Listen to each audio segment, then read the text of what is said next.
po natin sa linya ng telepono si ASEC Javier Jimenez, tagapagsalita po ng DSWD. ASEC Jimenez, magandang hapon po. Magandang hapon, Gigi, at sa lahat ng nanonood ng inyong programa. Hello? Opo. ASEC, ito pong nangyari na pagdadala sa isang resort sa Batangas nung pong mga kababayan natin. Bakit naman nagkataon yata na, o nagkataon talaga na panahon pa ng Santo Papa yung pagdating niya rito, ito pong paghakot sa mga kababayan natin? Una, ipapaliwanag ko lang na itong mga family camps na ginawa ng DSWD ay ginawa din namin ito sa mga nakaraang taon as part nga ng ating Modified Conditional Cash Transfer Program, kung saan yung mga homeless street families o yung mga nakatira sa kariton ay binavalidate ng DSWD, tapos ine-enroll sila sa Pantawid Pamilya, pero modified siya kasi binibigyan din sila ng rental assistance para nga sila ay makapaghanap ng bahay at hindi na sila kailangan tumira sa mga kalsada. Ngayon, nung alam din naman natin na nung nakaraang taon pa natin alam na darating ang Santo Papa, so ang aming DSWD NCR Field Office ay nagkakaroon ng meeting sa bawat LGU at pinaplano doon yung mga preparasyon o paghahanda para doon sa pagdating ng Santo Papa. Tapos nagkakaroon ng pag-uusap, ano ba magagawa ng DSWD, ano yung katungkulan ng DSWD, anong gagawin ng DILG, anong gagawin ng yung mga national government agencies at yung counterparts nila sa mga LGU. Ngayon, so ang sinabi nga, tinaon na, or ang sinabi na usually ginagawa yung camp sa December. So sabi nila, sige, gawin lang natin ng January para makatulong ang DSWD doon sa LGU sa pag-manage ng safety at security at yung parang crowd control or crowd situation pagdating ng Santo Papa.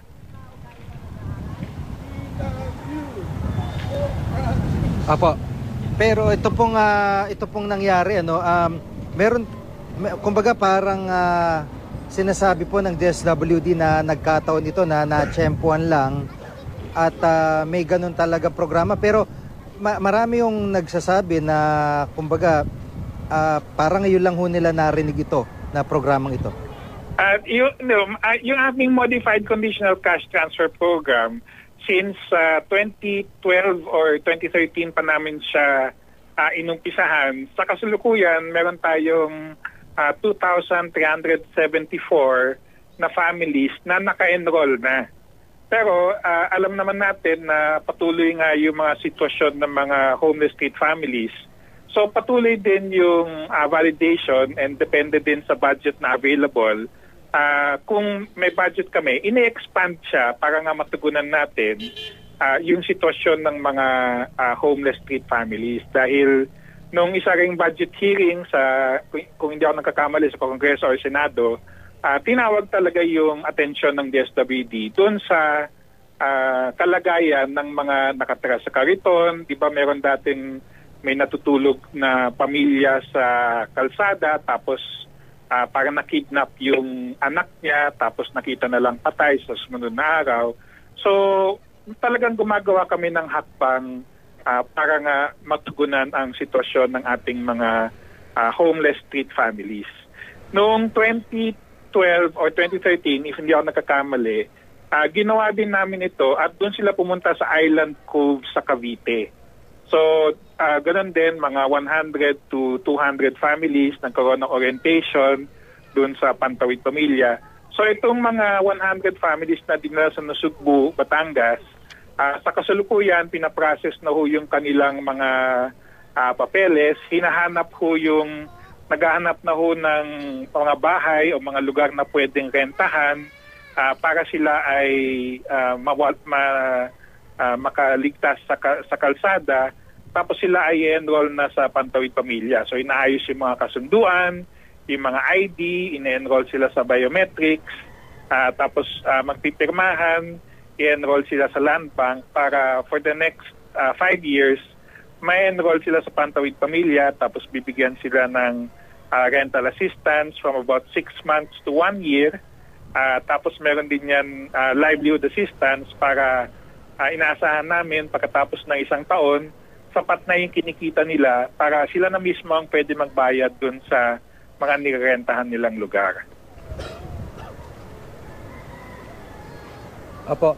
Pero halimbawa po, merong pasilidad yung MMDA dyan sa may DPWH, yung parang hotel sa mga yung hotel ho na medyo may kamurahan lang. Bakit po hindi doon yung napili at kailangan pa pong dalhin sa Batangas para i-orient din sila sa mga nais gawin pa ng DSWD? Hindi ako masyadong sigurado sa mga detalye. Pero ang alam ko, lahat naman yan ng mga aktibidad ng DSWD, katulad yan mga ganyang kalaking event, dumadaan yan sa procurement process.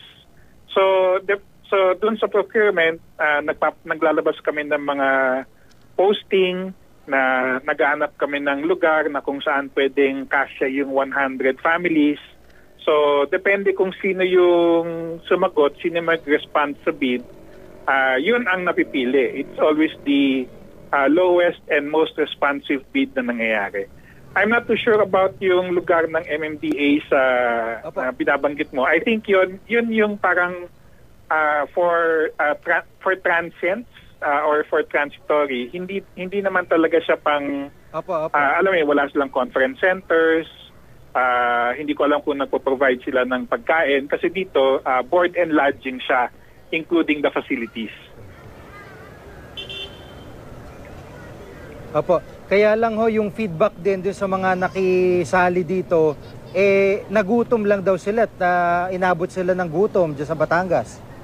Isasali namin ho yan, ipapabot natin sa ating NCR field office at i-verify ho nila kasi may evaluation hindi kasi nangyayari dun sa mga services na provided. So pwede ho natin i-check yun. Apo. Asek, hindi ba mas maganda na talagang binigyan nyo sila ng quadrant, yung parang isang espasyo doon sa panahon ng pagbisita ng Santo Papa, at talaga pinakita natin ito yung sitwasyon dyan sa Maynila. Hindi ba mas maganda yon sa pananaw ng DSWD kaysa ho nataon yung inyong programa na ito? Yung inalat kasi sa amin doon sa organizing committee, I think about a month ago, sinabihan kami nga na magpa-participate ang DSWD para doon sa mga street children, doon sa Papal Send-Off. So doon sa Papal Send-Off, meron kaming mga 120 street children na galing din sa aming mga current MCCT families at galing din sa mga centers and institutions. Sila yung nandun at sumasayaw, kumakanta, bumabati doon sa Papal Send-Off. Yun naman yung naging formal na partisipasyon ng DSWD Central Office doon sa Papal Send-Off. Apo, may tanong ko lang din po ito, no, yung may rekomendasyon po ang DSWD sa Manila LGU na isara na itong Manila Reception and Action Center. Ano po ang impormasyon nyo tungkol dito, Asek? Dahil nga dun sa evaluation ng kanilang performance, ang naging recommendation natin, i-shut down muna ang kanilang operations hanggang sa panahon na kaya nilang i-set up yung kanilang i-improve yung kanilang facilities. So